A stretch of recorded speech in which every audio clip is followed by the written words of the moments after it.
திருப்பூரில் போலி ரூபாய் நோட்டு அச்சடித்த மளிகை கடைக்காரர் கைது செய்யப்பட்டிருக்கிறார்.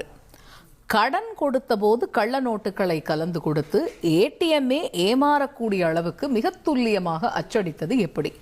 யார் அந்த மளிகை கடைக்காரர்?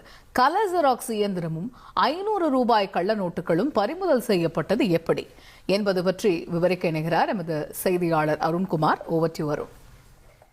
திருப்பூர் பாரப்பாளையம் ஆண்டிப்பாளையம் பகுதியில் ஒரு தனியார் வங்கி இருக்கு. அந்த வங்கியில கடந்த சில நாட்களுக்கு முன்பு 12 500 ரூபா நோட்டு கள்ள நோட்டு அந்த வங்கியுடைய மேனேஜர் மணிமாறன் என்பவர் அதை எடுக்கிறாரு. இதோட பின்னணி என்ன, யார் இதெல்லாம் டெபாசிட் பண்ணது அப்படின்னு பார்த்தோம்னா, கௌதம் என்கிறவர்கிட்ட இந்த வழக்கு அவருடைய கணக்குல இந்த வர வைக்கப்படுகிறது.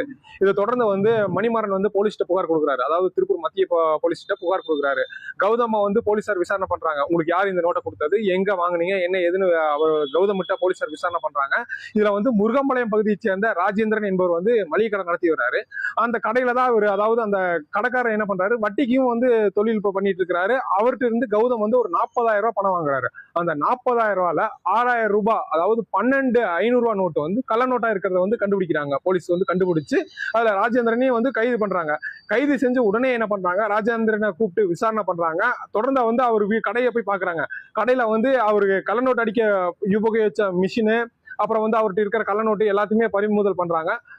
பறிமுதல் பண்ணி அவர்கிட்ட விசாரணை பண்றாங்க. நீங்க யார் யார்கிட்ட கொடுத்துருக்கீங்க, இது நோட்டு எவ்வளவு புழக்கத்துல இருக்கு, என்ன போலீசார் தொடர்ந்து இப்ப விசாரணை பண்ணிட்டு இருக்காங்க. அதாவது நார்மலா நம்ம ஒரு ஏடிஎம்ல போய் ஒரு நோட்டை போட்டோம்னாவே அதுல கிழிஞ்சிருக்கு, எழுதிருக்கு அப்படின்னு சொல்லி ரிஜெக்ட் ஆகிற இது இந்த காலத்துல அது அக்யூரேட்டா, அதாவது ஏடிஎம்க்கே நம்ம டஃப் கொடுக்குற அளவு இந்த மளிகை கடைக்காரர் ஒரு ரூபாய் நோட்டை தயார் செஞ்சு இப்ப அது புழக்கத்தை விட்டது பெரும் வியப்பிலும் ஆத்திருக்கு. மேலும் இது பொதுமக்கள் மத்தியில பெரும் அச்சத்தை ஏற்படுத்தி உள்ளது. அதாவது திருப்பூர் மாநகர பகுதியில எவ்வளவு கள்ள நோட்டு புழக்கத்துல இருக்கோ என்ற அச்சத்தையும் ஏற்படுத்தி இருக்கிறது. தொடர்ந்து மேலும் திருப்பூர் மத்திய போலீசார் விசாரணையில மேற்கொண்டு வருகிறார்கள். தகவல்களுக்கு நன்றி.